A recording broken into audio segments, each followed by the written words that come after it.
যাও এটা ফিন দিয়ে আসো। এটা কি? নাইট ড্রেস ফিন দিয়ে আসো যাও। খিন্দে আসো কি? তাহলে কি দাও? বলবা পরে আসো। যাও পরে আসো। এখনই আসতেছে।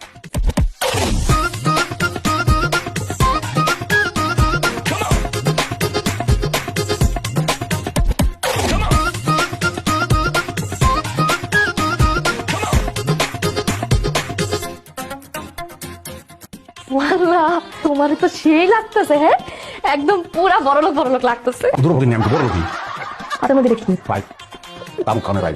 তুমি না বিড়ি সিগারেট কিছু খামাতে গেছো কেন? আর এটার লগে এই নাইট ড্রেসের লগে এটা লাগে খলিল দেখা ভাই। খলিল ভাই কেন? এটা কোনো কথা কইলা তুমি?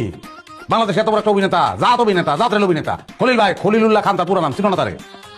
হ্যাঁ রে, তো চিনি, কিন্তু হ্যাঁ তোমার বাইরে কেন? আরে আমিও একটা বাড়িওয়ালা, হ্যাঁ একটা বাড়িওয়ালা ভাই ভাই অসুবিধা আছে? হ্যাঁ সবসময় আমরা ফাইট কি তো সিনেমায় যাও নাই কি সুন্দর লাগতো আমার। কিন্তু এর খেলে পড়ছে, এটাই তো কইলা না। আরে পাগল মাঝে মধ্যে এখন থেকে এগুলি সুন্দর লাগবো নাহলে দাঁত উঠতে পারবো না। আমাকে স্বভাব তো ফকির নি, শরীরে তোর কাজের বুয়ার গন্ধ দেবো না। অনেকটা কাজ করো, আমার এক প্যাক হুইস্কি দাও। হুইস্কি কি? আর ওই যে মদ, সবাইকে হুইস্কি, আমি একটু শুদ্ধ করে হুইস্কি বললাম, তো অশুদ্ধ কর সবাই। আর মতাম কইতে আর দুই গ্লাস পানি লইয়া হোক, এটার মত মনে করে খামো দেবেন, এনজয় বুঝছো না?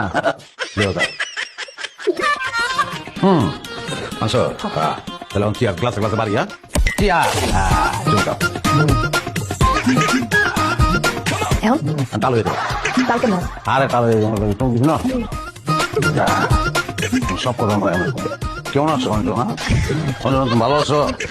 হ্যাঁ তুমি এমনি না করো, আমি ভালো আছি। আমার আমি ভালো আছি। আমার খুব ভালো আছি। মত দেখে মত